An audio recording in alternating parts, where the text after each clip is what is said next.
watching Fox 35 News Plus, streaming on Fox Local. Good afternoon to you and welcome into Fox 35 News Plus. I'm Garrett Wymer and thanks for joining us on this Friday afternoon live on Fox Local, YouTube, and on fox35orlando.com as well. It is 4 o'clock. That means it's time for today's Top 4 at 4, where we break down 4 big stories that we're tracking in the Fox 35 newsroom today. And joining us for this afternoon's Top 4 at 4 is Fox 35 news anchor LuAnne Sorrell. And LuAnne, thanks for being here. Good to be here. Happy Friday. Happy Friday. Busy Friday. Yes, it is. A lot of news. And so let's go ahead and jump right in. We start with a deadly plane crash in Boca Raton. Yeah, it happened around 10:20 this morning. A small Cessna plane was taking off from the airport there in Boca Raton, heading up to Tallahassee, when just a few minutes after takeoff, the plane crashed and then burst into a huge fireball. Here is the aftermath, and you can see it's right next to a busy street. So the 3 people on board that plane did die in the crash, and a 4th person on the ground was injured when their car went right through that fireball that extended onto that busy street. We're told that person has non-life-threatening injuries. Really just a sad situation, a scary situation there. But officials did hold a news conference earlier today and talked a little bit about what happened. Our fire dispatch and police dispatch got a call for a plane in trouble. Our units responded to the Boca Raton airport per our policies. The aircraft had apparently some mechanical issues and went down here on Military Trail. It went down. Also, there was a car on the ground. We will at this time confirm there were 3 fatalities in the aircraft, and there was 1 injury on the ground, non-life-threatening. 1 gentleman on the ground he hit a tree because of all the debris and the fire. It's non-life-threatening injuries on him. We treated him and sent him to the hospital. Did the plane strike a car? Hold on. Did the plane strike a car, and was the person in the car killed? No, non-life-threatening injuries on the gentleman in the car. And so really just, they didn't give a whole lot of details at that news conference. They said there would likely be more details coming out later this afternoon. They, to our knowledge, have not had another news conference, but still much more to come from that. Still a lot of questions about what may have caused it, but I know Fox 35's Amy Caulfield spoke with a witness. It works in an office building literally right next to this, and they saw it all happen. We played that earlier on Florida Live. We'll also play it again here in a few minutes on Fox 35 News Plus, because it's just fascinating to hear her talk about what they saw and what they felt, because they were close enough that they could feel it. So a scary situation and a sad situation as well. It sounds like there may have been some mechanical issue because we saw the flight path of the plane before it crashed. It was kind of doing loop-de-loos around before it finally went down. Of course, that's not confirmed, but that's what it's sounding like from witnesses. And it wasn't in the air for very long either, because it had just taken off from the Boca Raton airport, like you said, and on its way to Tallahassee. And so it would certainly seem that something just wasn't quite right. So still much more to come on that. Breaking story this afternoon, and this is a big update to a story that we've been following. Yeah, after 2 weeks of a manhunt, inmate, a convicted killer who was mistakenly released from a prison up in Georgia, was found, of course, here in Central Florida. They tracked down Kathan Guzman to his mother's house in Ocoee. Apparently, she told Fox 35's Matt Trezza, who just spoke with her a short time ago, her son called her and said, "Mom, they let me out of jail." So she drove up to Georgia, picked up her son, and he was hanging out at her house. She says she didn't know anything was wrong until federal agents surrounded her house, and they came in and arrested her son. Now, he was convicted of killing a woman from Central Florida. We've been talking to her mother, who was absolutely terrified knowing that this guy was out there because he strangled her daughter a few years ago. So they thought maybe he'd be coming for them.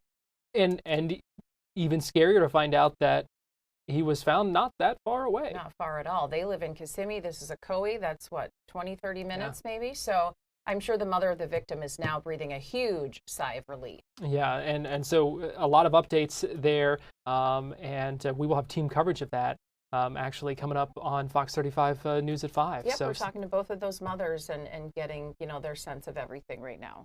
Meanwhile, here in the city of Orlando, we know Orlando is preparing to allow families and survivors from the Pulse nightclub shooting to let them inside that building this summer on the week of the 9th anniversary. Yeah, this has shooting. been a controversial proposal, but the city has determined they are going to let the victims' families and survivors go into the Pulse nightclub one last time before they tear that building down.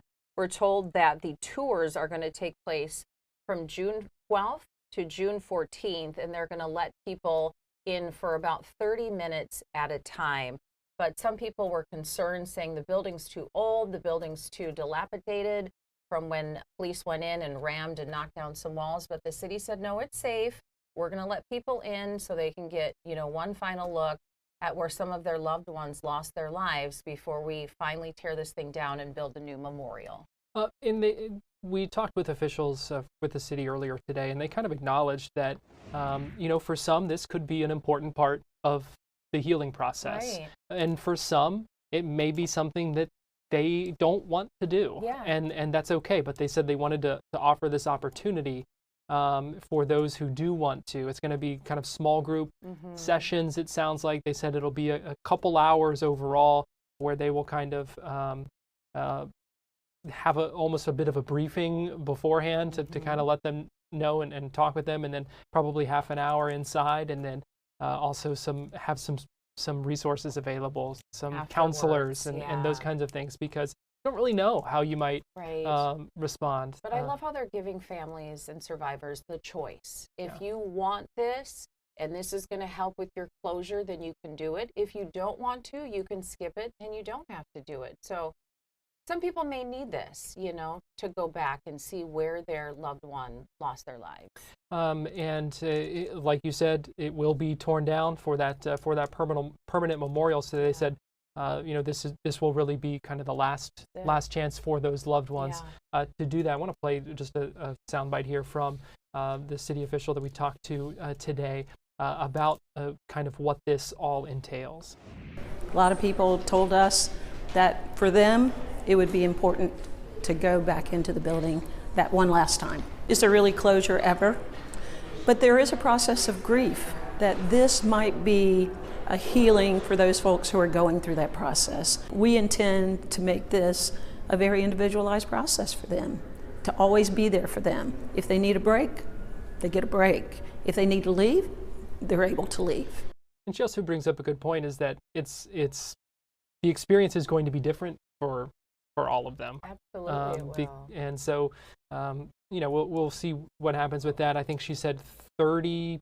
They had maybe gotten interest from 30 people so far, but they expected, because they had just kind of reached out now this morning to these victims, so they expect probably more in the coming days to reach out and probably set things up. But moving forward, 9 years later, as we get ready for that permanent memorial. Yeah. Story number 4 today, and that is Fox 35 viewers helping raise $10,000 for the treatment of Sweet Pea. And oh my goodness, she was here today, and she is sweet. I heard. I'm so bummed I missed her. Yeah, this was a Fox 35 exclusive a couple days ago. We got word that this poor little puppy, Sweet Pea, was badly abused. Her head, her skull cracked by her abuser. But they brought her down here to Central Florida. This happened up north of Gainesville. And they brought her down here to get treatment. They didn't have enough money for her emergency surgery, so they reached out. We did her story, and in true Fox 35 viewer fashion, people really came together in droves. I just checked the GoFundMe, Garrett. It's now at $23,249. Wow. When we first did the story, it was only at $2,000. So $21,000 raised for sweet little Sweet Pea. And her caretaker stopped by the station today on the way down to West Palm to have the surgery to fix her on up. So I'm glad you guys got to meet her. Yeah, so that surgery, I'm glad you brought that up, because the soundbite I want to play here was her caretakers talking about what they hope to see come from that operation that when they were here, like you mentioned, we're on the way to. Let's listen. The goal today is just to put Humpty Dumpty back together again. So we're going to take the skull pieces, and there's one on the side that's actually been displaced and flipped upside down and is kind of shaped differently than it should be. So we're going to try to put that back in place. If they're not able to use that piece of skull, they're going to just plate her with artificial.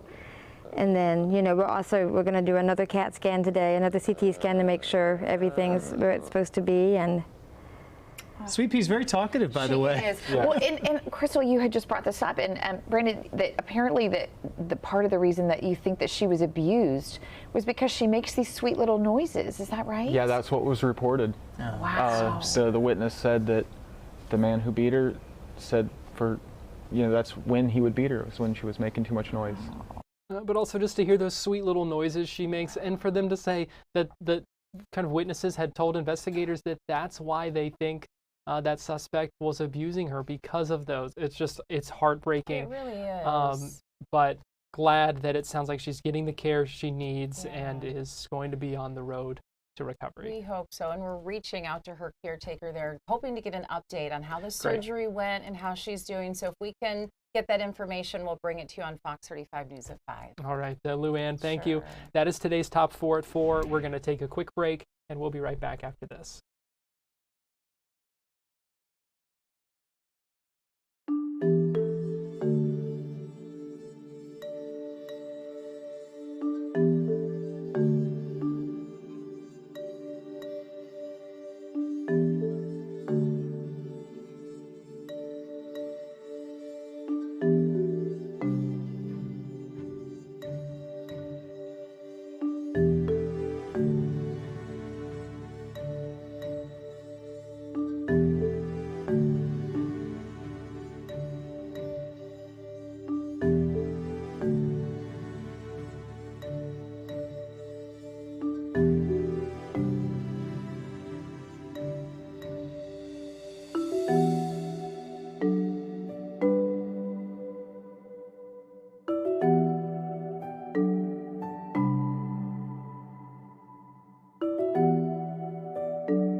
You're watching Fox 35 News Plus, streaming on Fox Local. Welcome back into Fox 35 News Plus. I'm Garrett Wymer, and thanks for joining us on this Friday afternoon. Fox 35 Storm Team meteorologist Noah Berggren joins me now. And Noah, getting ready to kick off a beautiful weekend here in Central Florida. Yeah, you know, Garrett, it's going to be really, really nice. One of those last weekends, I think, of the spring where it doesn't feel hot or humid. So if you're not quite ready for, summer fever, I mean, I'm ready for beach weather, but if you love kind of coolish weather, soak up the weekend. Yeah, I'm right there with you. I'm ready for the beach weather, but I'm also not going to complain about some a little bit of the more pleasant stuff this weekend either. I'm fine either way at this point. I think I've told you this before, Garrett, on our local plus stream here. I had a professor in college who used to always say that seasons with weather is just about complaining about not being in another season. So you're not wrong. We'll enjoy this season while we have it. Yeah, that's pretty much how it works. Complain about being too hot, complain about being too cold. Never good enough.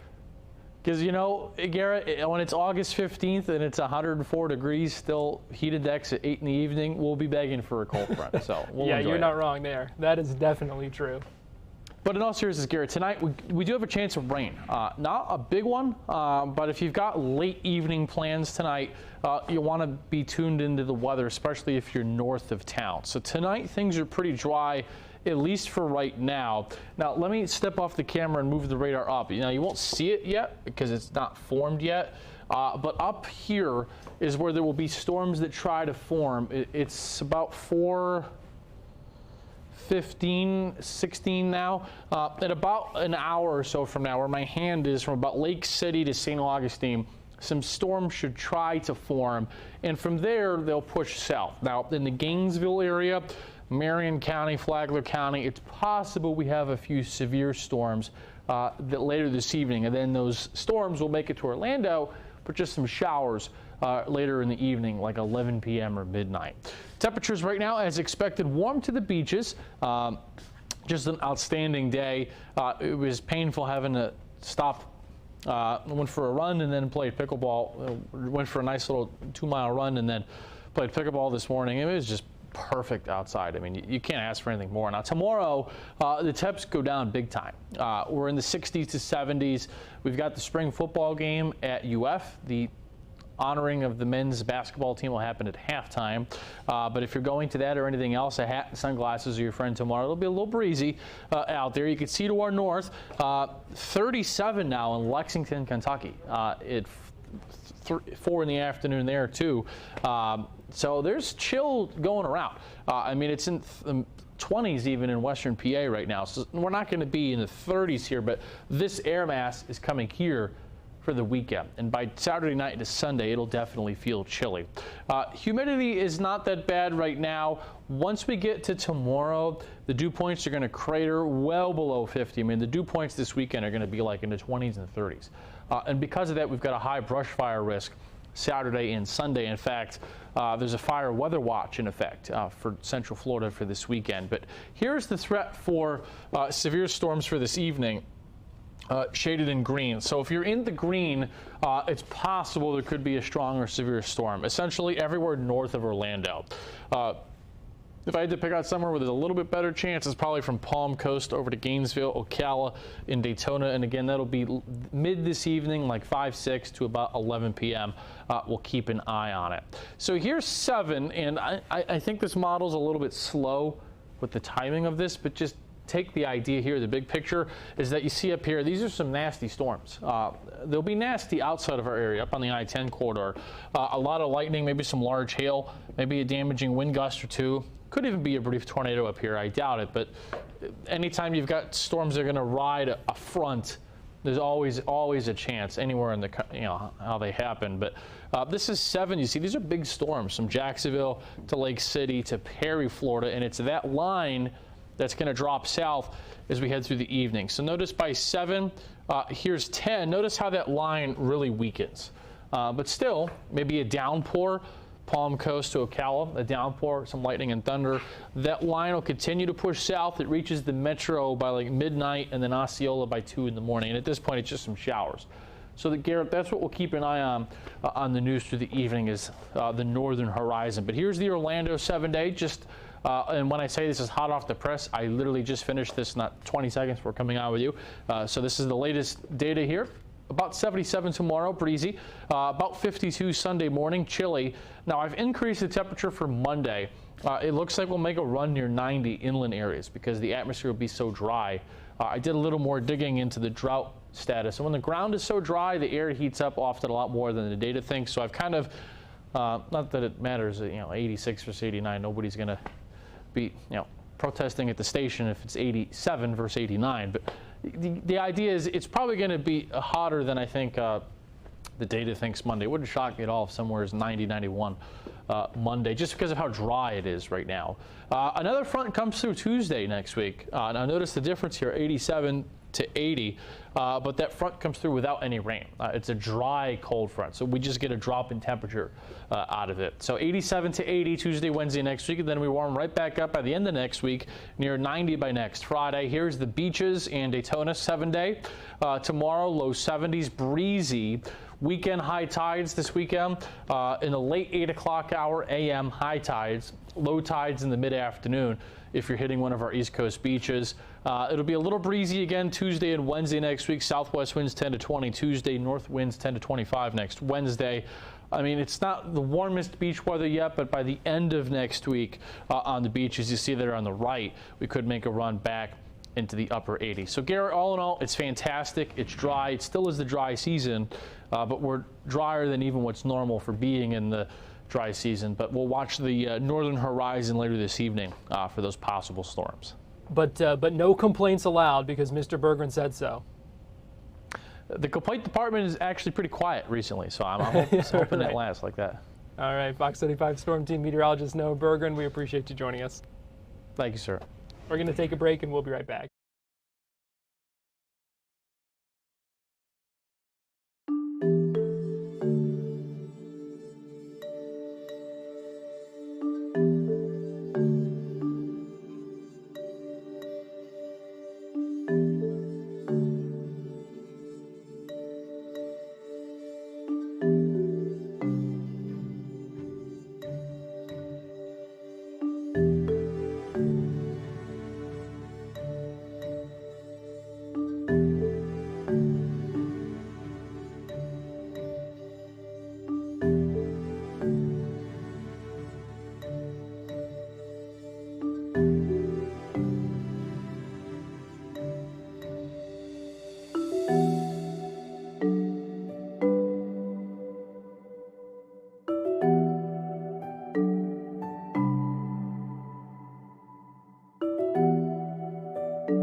You're watching Fox 35 News Plus, streaming on Fox Local.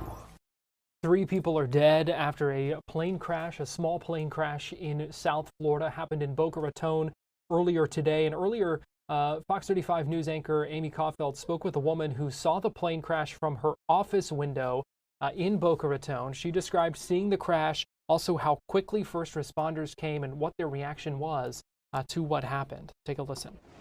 So the Boca Executive Airport is off to my left, or I'm sorry, to my right. And we have planes going in and out of there all the time. We watch them land, we watch them take off, and we hear sometimes they feel like they're coming close to our building. My colleague had seen it fly around twice, and I hadn't seen that. But the third time, my colleague and I that are by these windows all of a sudden feel our building shake, and the plane went right over our head, and we both went, oh my gosh, that was really, really close, like closer than we were used to. It felt like it just like barely got over our building. So we looked over to my right hand side, and where we would normally see the plane descend and go to the runway, we watched it start to turn again, and it was going left. And instantly, as I was watching it loop back around, you would think the plane would go back up and go up again, but I started watching it descend more, and it looked like it was going to loop back around our building. So instantly when I saw it turn left and start to descend, I knew that there was something wrong because it shouldn't have done that. So we instantly were standing at our building looking out the window, and I was holding my breath thinking, is this going to hit our building? Because it already came so close the first time. And I was just like waiting, like trying to look like, where is this plane? Where is this plane? And next thing we know, right in front of us, it landed on the road and it burst into a ball of flames and just skidded. A car went up in flames, but the person in it, we're pretty sure, got out of it. And we just watched the whole thing happen. Our whole entire building shook. The heat came into our building. We could feel the heat, and everything. It just missed the overpass bridge. So it like had just missed it. So that could have been really, really bad. Danielle, was it, from watching it, did it look like the pilot was maybe trying to land on the road? Yeah, once, and that's when it hit. I knew he was just trying to find a way to land, because I knew when I saw it turn left and start descending rather than going back up. I knew it was having some type of problem, especially because of how close it was to our building when it went right over our head. So I think that's what it was ultimately trying to do, was trying to get a place to land. And why it didn't land at the Boca airport or the grass area, that's what we've been trying to figure out in our heads. But it clearly tried to do another loop around, but it just didn't make it. And just talking to you right now, I just saw that plane fly right behind you. I mean, Yes, so that's like, what we see all day long. wow. So you definitely notice if something Yes. looks out of the ordinary. Yes, we've been in this building. Well, I've been working for this company and in this building for over 10 years. So we're used to this plane traffic all the time. And there's been plenty of times we felt like a plane was really loud or shook it or landed. But yeah, that was like the first time we were like, wait a second, this is like really, really bad. I imagine seeing something like that. I mean, you were showing me earlier, and if you don't mind, Danielle, if you kind of pull up the camera like you did earlier and show me like where exactly it is, it's like right Yes. over your shoulder. So that it was right here. It's hit. Well, I'm trying to make sure. It hit over here and then it slid this way all the way to that overpass bridge. And that's where it actually hit. And then that's the overpass bridge it just missed. And then over here on the other side of that, you can't see it and we can't either. But oh, here comes another plane. But that is where the Boca airport is, the Boca Executive Airport. Just incredible. And it looks like there might be still some emergency vehicles down there, but it looks Yes. like they got it actually cleaned up fairly quickly considering. Yeah, there's still some emergency vehicles. There's a lot of debris from it hitting the middle of the road in the median. But there's still some emergency vehicles. Like we can't exit our garage. That's right here. I can't imagine just how traumatizing it is to witness something like that. I mean, how are you feeling right now? Oh, we were very much saying we were like traumatized. It was very much us like being shooken up. It's still a little bit unbelievable. And I think too, if I work in a building where I'm constantly seeing planes going by, I can't imagine how you're feeling just even just seeing those planes flying behind you right now. Yeah. Well, we've always like it's always been something in the back of our mind where we've had planes go by and like, oh, that one fell close, or it just, oh, a plane might hit our building. Like just something that crosses our mind, nothing we've taken seriously, but this was like the first time where it legitimately almost happened.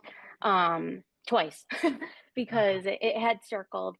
It had circled. That third time it came around was the fatality one, but as I mentioned, my colleague had seen it and noticed it the first two times, but it was the third time when myself and my other colleague had noticed it because it literally came like right over our head.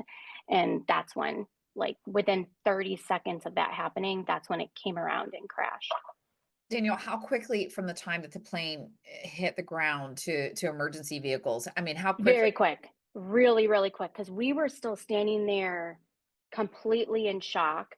And the Glades Road right here, that where the overpass goes over where it crashed, like that was all filled with cars. Cops were instantly there. They shut that down. There was minutes, probably less than 5 minutes. Like I was still processing what happened, but I was actually very shocked how quickly they got there. I even said out loud to everybody standing around me, I'm like, oh my gosh, they got here so fast. Like it was pretty impressive how many people in emergency vehicles were there on site after it happened. Scary situation there. Still waiting to learn more details about what may have happened. But the bottom line, we do know 3 people inside that plane died after that plane crash in Boca Raton. We're going to take a break here on Fox 35 News Plus, but we'll be right back.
You're watching Fox 35 News Plus, streaming on Fox Local. Welcome back into Fox 35 News Plus. I'm Garrett Wymer, and thanks for joining us on this Friday afternoon, live on Fox Local, fox35orlando.com, and on YouTube. New details out of federal court today as in connection with this Seminole County carjacking case that we've been following now, as the husband of the woman who was killed entered a plea deal. Fox 35's Marie Ettinger was inside the courtroom today, joins us live now via Zoom.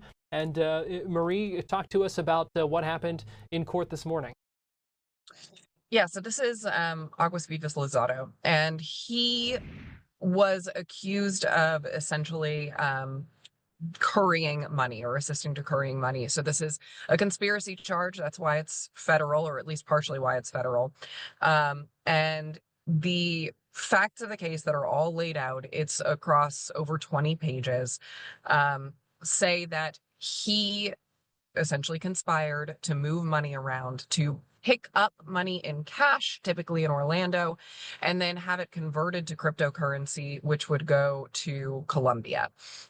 So he took a plea today. He pleaded guilty. That was not part of a plea deal. It was not offered to him as a deal by the state, or excuse me, by the federal prosecutors. It was just something he entered on his own. There were a couple of interesting parts of this. One is that the federal prosecutors took time to, and actually requested from the judge, that they really hammer down that Lozado was saying yes and agreeing and admitting to all of the facts of the case that the federal prosecutors had laid out. So the way that works is they have this document saying, here's everything that we accuse you of, here's everything we are able to prove and how we're able to prove it, and what would have come up if you chose to go to trial. And so typically a judge says, are you aware of all this? You're pleading guilty to this. The federal prosecutors came back and said, no, we want to make sure every single one of these things that we have listed out, he's saying that is true, that is factual. The reason that's a big deal is because there are a couple of other co-defendants who are listed in that fact-finding mission. So when he is saying that, yes, this is true, he's not only accounting for himself, he's saying, yes, these other people who are listed and who are named as having committed crimes, yes, I'm telling you that's true. That way the federal prosecutors can bring that up in those people's cases. And I talked with the attorneys, the defense attorneys for one of the other co-defendants. They happen to be in the courtroom today, and they brought up that they are still waiting to hear whether federal prosecutors are going to be seeking the death penalty in this case. So I asked them how this would impact them. They said not really all that much, but there was something that they kind of tried to move my attention to. It's something I was already paying attention to because it's interesting. It's our interesting point number 2. Also within this fact-finding mission that the federal prosecutors laid out in this plea, not negotiation, but the plea acceptance, the the guilty plea. It says that the DEA and FBI actually had inside agents, multiple people who'd infiltrated this gang. So the man who pleaded guilty today, when he was converting cryptocurrency and moving that money around, that was involved. There were DEA agents and some inside people from the FBI who were actually assisting with that and assisting in getting the money and moving it to Colombia. So that's part of why they knew that he was doing that, is because he gave a DEA agent money. And there was an inside agent with the FBI who's not going to be named here, but he has video. He was wearing a wire and had a video that actually there's a picture of it in this court filing that shows this man who just pleaded guilty involved in this case. So it's one of those things that there's so much video and there's so much information that it might be hard to escape from. So for the other people, the other co-defendants, it's really going to be a matter of what they're trying to escape. So whether they're trying to get out of the death penalty is going to be more likely than whether they're going to be found not guilty at all. But that's all coming up in the future. This case is going to be, it's already been worked on for several years now, we've learned from the DEA, and we've probably got a few more years ahead of us through these court proceedings. Really interesting details, kind of interesting to hear some of that evidence laid out. And like you said, if it weren't for this plea, these are probably things we would certainly not know at this point. Exactly. And it even details point by point. Here's how much money was picked up and where and here's who it went to. And there are several instances of that where it went to our DEA agent in Miami and he converted it to cryptocurrency over and over and over again. The attorneys for that other co-defendant, Jordanish Torres Garcia, they brought up, hey, if the DEA didn't, or if they knew about this for years and they're infiltrated in this gang and they're involved in this, why did they let this go on for so long, to the point where a woman wound up being killed in broad daylight, essentially, or carjacked and then later killed? And I'd actually asked the district attorney about that a few months ago. If you guys knew about this for years ahead of time, why didn't you act earlier? And his answer was kind of complicated, but it's essentially, these things take time. You need to build up so much evidence to make sure that you really land that prosecution. You can't do anything halfway, and you want to make sure you have enough charges to actually keep people in prison so that they aren't just going in for maybe a small drug possession charge or something like that. All right, so really interesting stuff there out of federal court today. Fox 35's Marie Ettinger, we appreciate you joining us. Anytime. We also want to check in with Fox 35's Matt Trezza this afternoon, who has been following the story of this convicted murderer released and then caught today here in Central Florida. And Matt joins us live now via Zoom. Matt, what can you tell us about what you have learned this afternoon? So we've been in the Ocoee neighborhood where Kathan Guzman was taken back into custody by law enforcement officers. It happened around 9:30 this morning. Neighbors tell us that around 18 cop cars and a helicopter all showed up at the house, and he came out without much trouble, not giving any kind of resistance to officers or anything like that. I was taken back into custody and went back with them. And that's the latest that we know so far, that he's now back in law enforcement custody. Now, what we know, just to backtrack a little bit, he was released out of an administrative error from a jail in Clayton County, Georgia.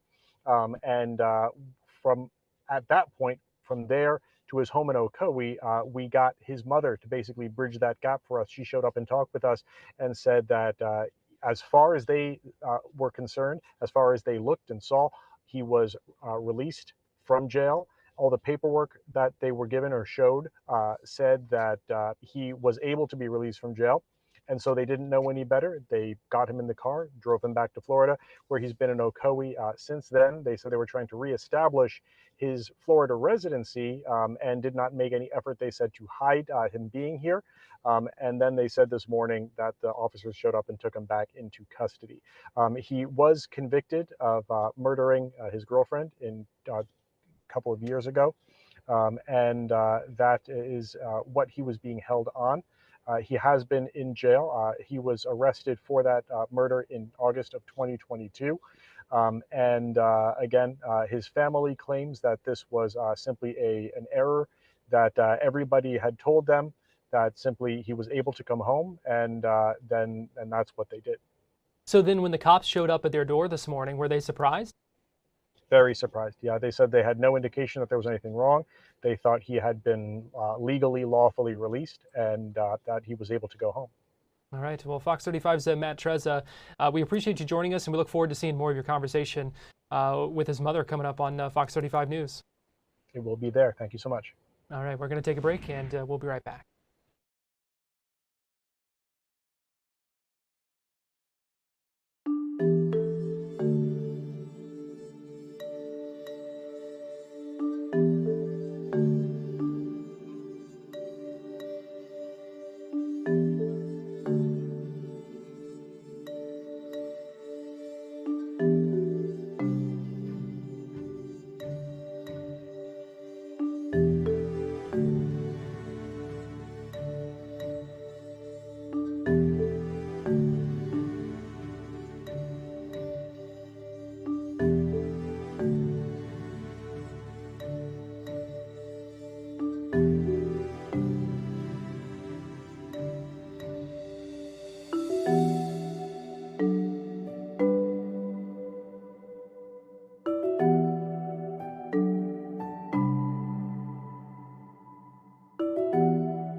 You're watching Fox 35 News Plus, streaming on Fox Local. Welcome back into Fox 35 News Plus. A 31-year-old Jacksonville man died yesterday after spending days in the hospital following an incident in the Duval County Jail earlier this week. The family's attorney says he died after being on a ventilator and being brain dead since Monday. He was pronounced dead yesterday, but there have been few details about what that incident was that officials have released. This a story from Jacksonville starting to get more and more attention all across the state of Florida here.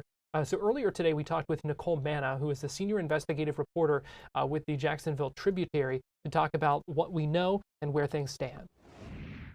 Yeah, so the initial information came out Tuesday evening. The Jacksonville Sheriff's Office called a press conference to let us know that they had essentially suspended 9 of their jail staff, 8 of which were correctional officers. The 9th person was a sergeant. They let us know that it was over an incident having to do with an inmate, and that inmate had been hospitalized in critical condition, and that this incident occurred Monday morning. And that was essentially all of the information he released on Tuesday. And so that word incident is still really all we know about what exactly happened inside the jail? Correct. From the sheriff's office, all he has said is that there was an incident. He described it as a bad incident. We don't know anything else from JSO directly. From what we've heard from Charles's family is that there potentially was some sort of beating that occurred. And so talk to us about some of your additional reporting. You were able to learn more about this man and have obviously been in contact with his family. I personally have not been in contact with his family directly. I have been in contact with his attorney. She was the one who officially, released his name, officially released his condition. The family attorney is also the one who confirmed yesterday that he had passed away. Again, the sheriff's office is not releasing any information. So even on Tuesday, we did not know the name of the victim at that point. So the Tributary, just using classic investigative journalism techniques, were able to kind of go into the court record and go through recent arrests and kind of nail down who the victim was. From there, we were able to get a court document that essentially was asking for a reduction of his bond, which is a pretty common document you see after arrests. But this one in particular said that it was made at the request of Sheriff T.K. Waters, that it was an inmate by the name of Charles Faggart who was in the hospital and his family was requesting to see him. So that's how we were able to determine who this was about. Right now, the sheriff's office has not released the identity of any of the correctional officers who were involved in this. So we're still trying to figure out who they are and to learn more information about them and what actually happened. And from what it sounds like, too, from your reporting, that the attorney representing the family of Mr. Faggart says they are also kind of being kept in the dark right now, too. Yes, absolutely. We know literally as much as they know. His family's attorney said that they have not received any information from JSO, not even a phone call. And so what has the response from the community been to this? The community, from what we've seen and understand, is incredibly outraged, really upset that yet again we have another incident in the Duval County Jail where we're not getting any information. There's actually going to be a rally held at 1 p.m. Sunday about this and about just kind of overall what's been happening in the Duval County Jail. For instance, we have reported in the last few years about medical neglect there. So that I know is going to be a topic on Sunday. And people just really want answers and they want accountability. And what's next in this investigation? Any indication that there will be more information released either, anytime soon? No. So JSO has actually made the step to call the FBI and ask them to come in and investigate the incident, which more than likely means it's going to be even harder for us to get information. We're not going to have a state agency, from what I understand, looking at this and releasing a report like we've seen in the past. So I'm not sure exactly what information we're going to be getting beyond what little we have gotten. I think we can all stand to believe that there's going to be a civil lawsuit that will come out of this. So we'll just have to see what comes out in discovery at that point. What do we know, if anything, about these 9 correctional officers who have been stripped of their powers and what their status is? That's literally all we know, that they have been stripped of their powers. So I'm assuming that means they're not at work. not in the jail. We don't know anything beyond that. Is this common for it to be this difficult to get answers from situations like this there from this agency, or is this a unique in how tight-lipped they're being about this? I would say it's not exactly unique. I think the sheriff's office is usually pretty tight-lipped. They really like to say that they're being transparent. They're even saying right now that they're being transparent, but that they just can't release information. We have seen in other cases where the community is outraged about somebody being beat up during an arrest, where we have gotten body cam footage really quickly, and we have gotten the names of officers involved really quickly. Overall, I think it's not uncommon for the sheriff's office to not release information, but it is interesting to see when you look at the overall cases when we do get information versus when we don't get information. And I think that also is contributing to a lot of the anger in the community. Is I'm seeing a lot of people say, if this was anybody else, if this wasn't a correctional officer, if this wasn't a JSO employee, we would know their name by now. So where do things go from here? What should we keep watching for? Where things go from here is really up to the FBI. From what we hear, it's in their hands now. So just waiting to see if and what information they release. And then, of course, like any follow-up civil lawsuit, I believe the statute of limitations there is 2 years. So I believe the family would have up to 2 years to file a lawsuit. So I'm not sure exactly when that will come down. Once a lawsuit is filed, that's probably when we're going to start to receive more information just through the discovery process. So certainly a story to continue watching. We're going to take a break here on Fox 35 News Plus, but we'll be right back after this.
You're watching Fox 35 News Plus, streaming on Fox Local.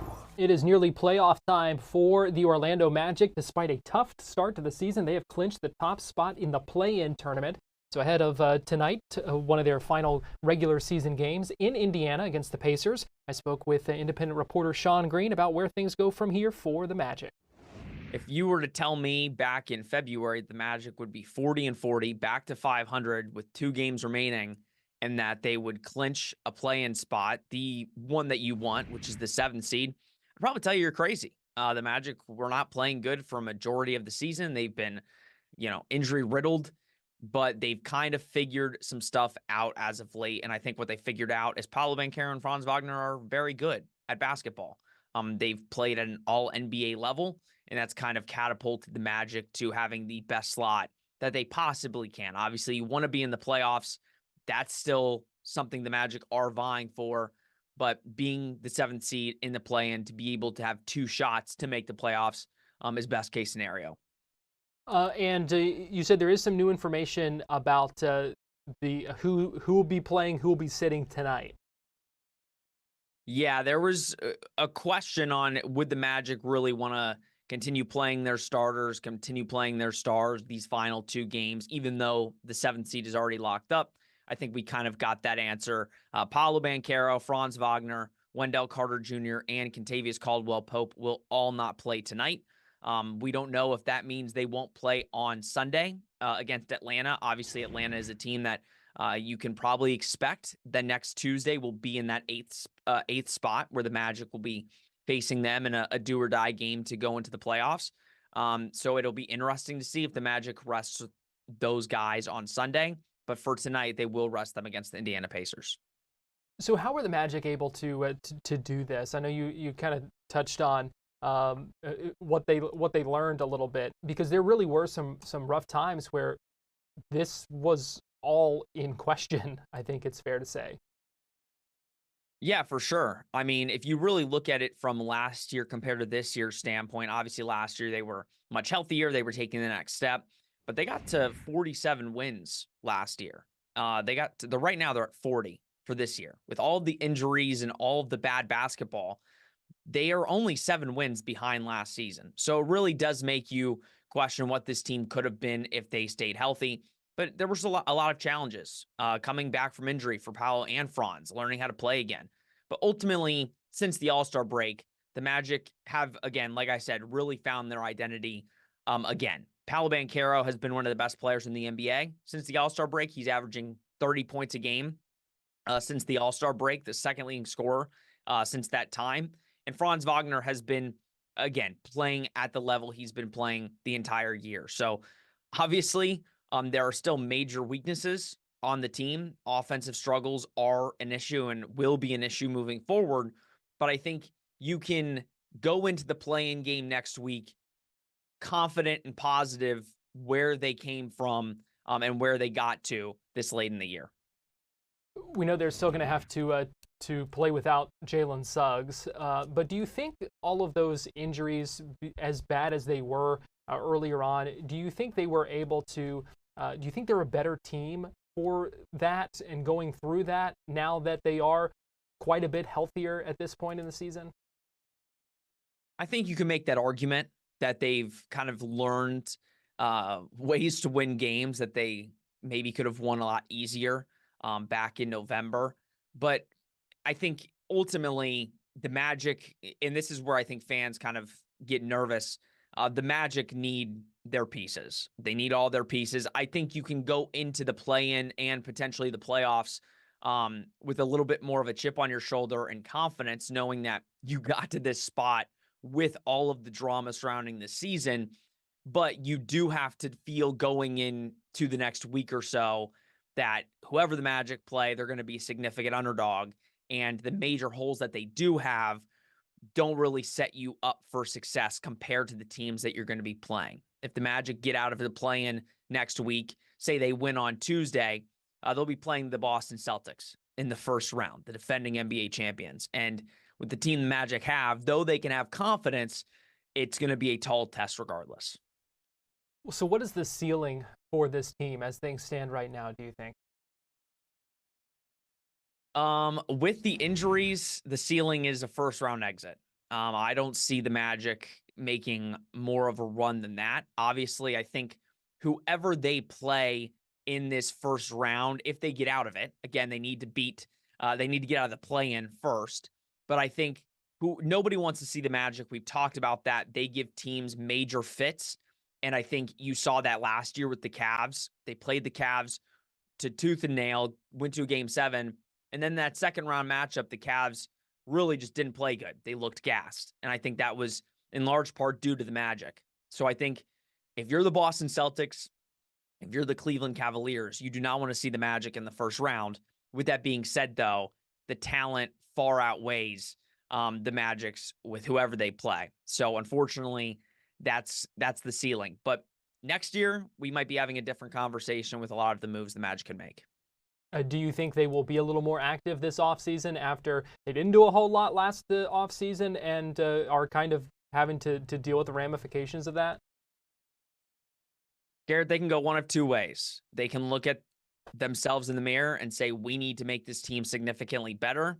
Or B, they can use the excuse of we've had a plethora of injuries and we're going to run it back with this version of the Magic healthy. I would significantly go with the first option. I think we know what this team is. They need more offensive firepower. That is for sure. But getting Jalen Suggs and Mo Wagner back, in my opinion, the heartbeat of this Orlando Magic team. You've been without your heart for basically the entire year. So I think... Well, that's going to do it for us here on Fox 35 News Plus. Keep it right here for Fox 35 News at 5, which begins in just seconds here on Fox Local.